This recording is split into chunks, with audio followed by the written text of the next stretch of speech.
Hi, it's Matt. If you're a long-time viewer of the channel, you might know that this, the Game Boy camera, is my favourite digital camera. And after decades of trying, I have finally found the ultimate way of getting photos off it. This is now the third video I've made on my channel about it, but here's the Game Boy camera. It's a cartridge that goes into the Game Boy. I've got a Game Boy Pocket here, but it works with all of them. You shove it in like a game, and it can take selfies, it can take someone else's, and the photos you get out of it are really low resolution. They are about 100 pixels square. And for the time, that was actually really good because digital cameras were prohibitively expensive. Almost everyone was using film. And the amazing thing about this was you take a photo and you can immediately see the photo you took without having to wait a week for the photo to be developed and then posted back to you.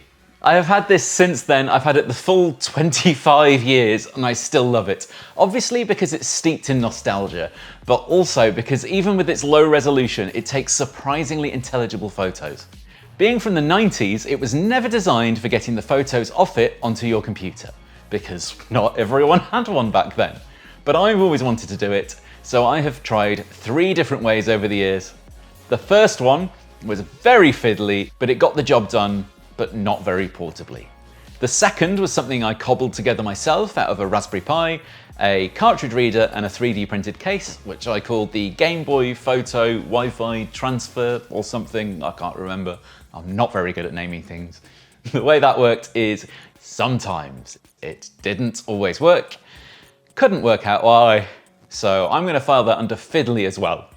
My goal here, by the way, is while I'm out and about taking photos, I want to be able to fill the memory of all 30 photos, dump all of them off onto my phone, and then clear the memory and take some more. That way I can immediately share them with people on my phone, and also I don't have to wait. I've got all of the space needed. I found the solution though, and it seems to work. It's the Ben Joey Jr. It's a Game Boy cartridge reader. There's loads of those about because there's a whole Game Boy homebrew programming scene. People make their own games, music software and stuff. But this one has the killer feature. You can plug in your Game Boy camera, connect it via the USB-C port on the bottom into your device, and it shows up as a hard drive with all the photos on it, and all you need to do is copy them off. Done. I'm very excited. I'll take a photo now to show you. There's one of the tripod in my messy room. I'll take one of me. Right, I've taken a few photos. I'm gonna take the cartridge out, plug it into the Joey Jr. Using this cable, which I'll talk about a bit more later, I'll plug it into my phone. Open up the Files app. Wait a second.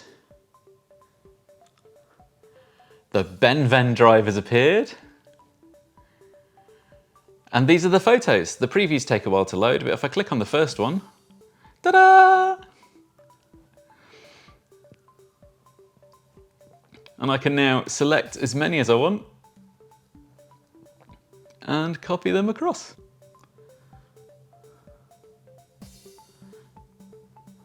And that's it, it's done. The photos are now off the camera on my phone so I can unplug it, and that's it. It works just the same whether you plug it into a phone, a tablet, a computer. It mounts as a drive, you drag the photos off, and you've got them. It's great when you're out and about because you can take photos and then share them with people straight away. I was actually at a rooftop bar and tried taking some landscape photos with it, which is not its forte. But the staff there saw it and really wanted to have a go. And rather having to wait until I got home and fiddling like I would before, I could give them the photos right there and then. There's a slight problem if you're an iPhone user like me. If you've got anything else that has a USB-C port, it works straight away. But with the Lightning port on an iPhone, you need an adapter. It's called a Lightning camera adapter, or sometimes known as a Lightning OTG cable. And what it does is it gives you a USB port. And I can't find anywhere that gives you a USB-C cable version of it. It's always a USB-A port. So on top of that, I've also got a Diddy USB-A to C adapter. You could also use a cable, I just wanted to keep it small. And then from that, I finally plug it into the Joey Jr. Boop. And it all fits in the pocket. Nice and small. I don't have to carry around a whole laptop with me like I did originally to be able to deal with the photos. Yeah! Now I can take the photos off the camera. There are two things I want to do to improve the photo taking experience, and both of these come from the Game Boy enthusiasts community, and here they are. Number one is improve the screen. As you can probably see here, it's quite reflective, and it's not backlit either, so you kind of have to look at it from a weird angle. But I've bought a kit with a circuit board and a backlit screen that I'm going to put into here to make it easier to use. And number two, someone by the name of HDR has made a custom circuit board, which with a bit of soldering you can replace with the one that's inside the Game Boy camera, and you can use that to upload custom software to it. So instead of using what Nintendo wrote to control the camera, you can use someone else's program. And in theory that can give you greater control, let you do new things, but to me it just sounds like a bit of fun. To do this, I'll need to order a PCB, a printed circuit board, which neatly brings us to our advertising segment. Over to you, Jeff. Thank you, Matt. This is Jeffrey Trout coming to you from the advertising cupboard. PCBWay could be your one-stop solution for not only printed circuit board prototyping and assembly, but also 3D printing and CNC manufacturing. New registrations will get a $5 welcome bonus to add to their first order. Thank you, PCBWay, for paying for this advert. I'm done with this video. It's too hot. I'm sweaty.